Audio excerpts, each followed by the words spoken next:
Hey guys, what's up? Welcome back here to today's edition of Intuitive Angling, and really appreciate you guys checking out today's video and spending some time with me. Always appreciate that.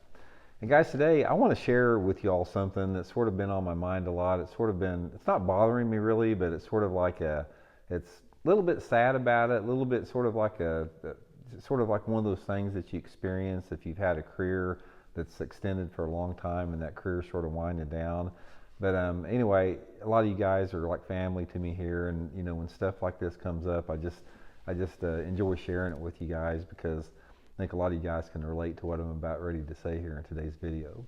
Also, guys, before we get started here, I just wanted to extend a big thank you out there to everybody that has been watching the videos here on Intuitive Angling. All you dudes that's been hitting that subscribe button, big thank you for that, and a big thank you for everybody that's been using all the descriptions I put in the video for things that help the channel out, like using my tackle warehouse link and my fish the moment lake map breakdown and my Blaukat throwback jigs. You guys are really doing a lot to support the channel, so big thank you from me and my family. Okay, the realization I came to that I want to share with you guys here, sort of let you guys know I'm feeling a little bit about it, is I started fishing professionally back in 1985, and ever since then, up from about 1985 up until 2000 and I believe it was 2019, I fished full time all of the big circuits in the world. I fished the Bassmaster Top 100s, the Bassmaster Top 150s, the FLW Tour. I fished qualified for the Bassmaster Elite Series, qualified for 9 Bassmaster Classics, 9 Forest Wood Cups. I fished all over the United States on literally every major impoundment in this country. I mean, hundreds of different lakes, and in different countries. Fished in Japan, fished in Canada, and I've had the opportunity to experience more fishing, and grateful for it, than most anyone will ever have. I mean, except for a full-time pro angler. And I came to the realization here recently, just the last couple months, since I've decided not to fish the national tours anymore. I'm fishing locally and regionally here, or not just even regionally, but basically I'm fishing locally. It's like 99% of the tournaments I fish here are within an hour or two from my house, so I can stay at my house when I go to a tournament. And I don't plan ever to fish the big tours again. I've been there, I've done that. To be honest with you guys, I'm burned out on it. Burned out on the traveling. Burned out on traveling 50,000 miles a year and being away from home for 150 days a year or more, 175 days a year, because I did that for 35 years. So I know that those days are over. I'm not going to be doing that anymore. And I realize that I'm probably never going to get to fish all those great lakes that I fished a lot in the past. So, because in the past, our schedules were pretty much the same every year. Like every year we go to Lake Okeechobee. Every year we go to Lake Champlain. Every year we go to the Potomac River. Every year we go to Sam Rayburn Lake, or big lakes across the country. Some of them every other year. But for the most part, I got to where I traveled so much that I could basically go anywhere east of the Mississippi River and not even have to look at a GPS or road map. I'd been to Lake Champlain so many times I know how to get there. I've been to the Potomac River so many times. I've been to the Harris Chain so many times I know how to get there. I've been to Lake Cumberland so many times, Kentucky Lake, every lake out there. And I realized I'm probably never going to see those lakes again. I fished these lakes for 30 years, and I've spent hundreds of days on all of them. I know the lakes. I know all the sweet spots on all these major lakes across the country. I've just had wonderful experiences with it, and those days are over. I'm probably never going to see Lake Okeechobee again. I'm probably never going to fish Lake Champlain again. I'm probably never going to, fish the tidal waters of the Potomac again.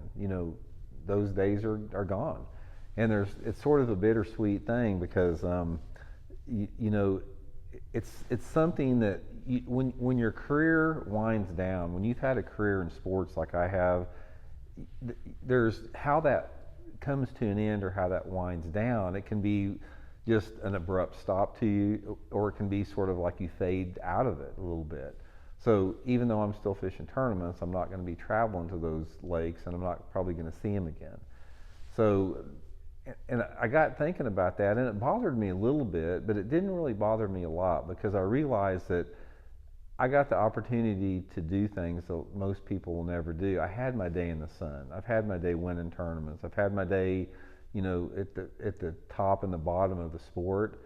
I'm very grateful for that, and uh, so I didn't really. I'm not as really as upset about it as I thought I would be when something like that comes to an end. Because to be honest with you guys, I enjoy. I'm fishing the BFLs and the Toyota Series. This is smaller tournaments.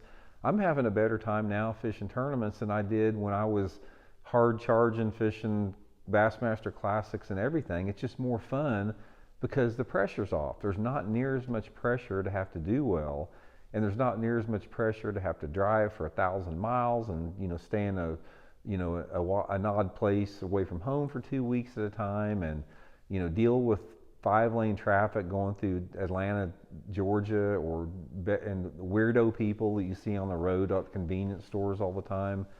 So I'm happy about that, that I don't have to do that anymore. But I gotta be honest with you guys. If I looking back at my career that I've had in retrospect, if I had the choice, knowing what I know now about tournament fishing, I don't know if I'd have done it. I really don't. I had a lot of really good times. It's such an emotional roller coaster being a pro fishing. I've had the highest joys you can experience and the lowest lows and everything that you've seen between, and it is an emotional roller coaster. So I don't know if I don't think I'd want to put myself through that again. That's why a lot of you guys that watch the channel, that I'm not really up on tournaments. I discourage people from being tournament fishermen as far as being professional tournament fishermen, because I don't want you guys to have to go through that. I know the pain that comes with competitive fishing, because unless you're just one of the top upper echelon 1%, you're going to struggle at it. It's a struggle, and it's stressful. It's hard on relationships. It's hard on your family.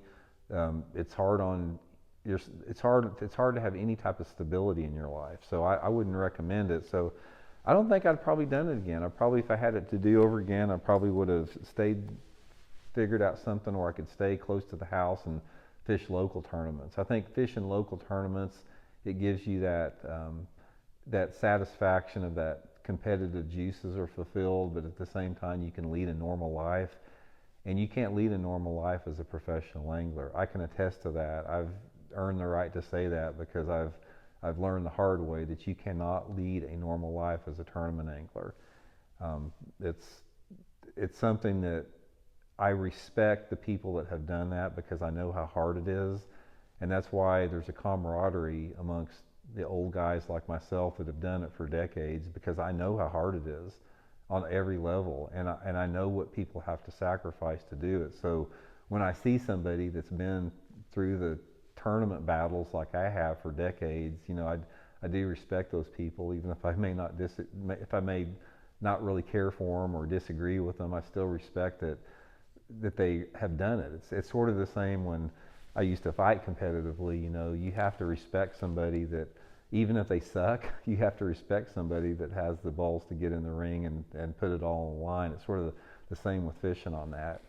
But anyway, guys, I just wanted to share with you that. It's sort of like a little realization I came to, that those days are over and gone with. I'm not really sad about it, because I really love doing the YouTube videos.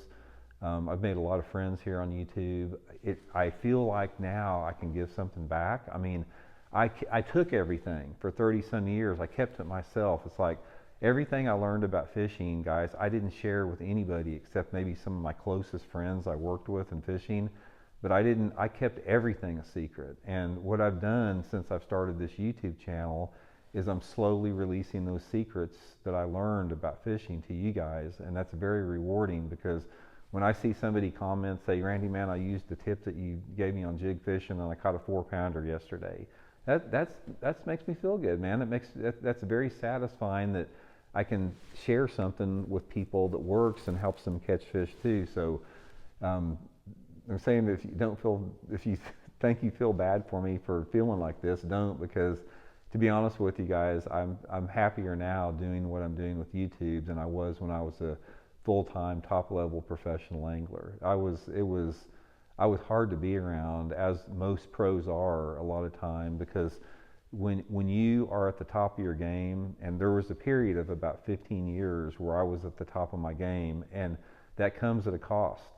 For you to perform at a high level for that long, it comes at a cost of other parts of your life. So I'm really enjoying the space I'm in right now with the YouTube and fishing, locally and teaching and all that type of stuff. But anyway, guys, I just wanted to share with you all, since I do consider you guys my family out there. So I hope you're all well, and we'll talk later.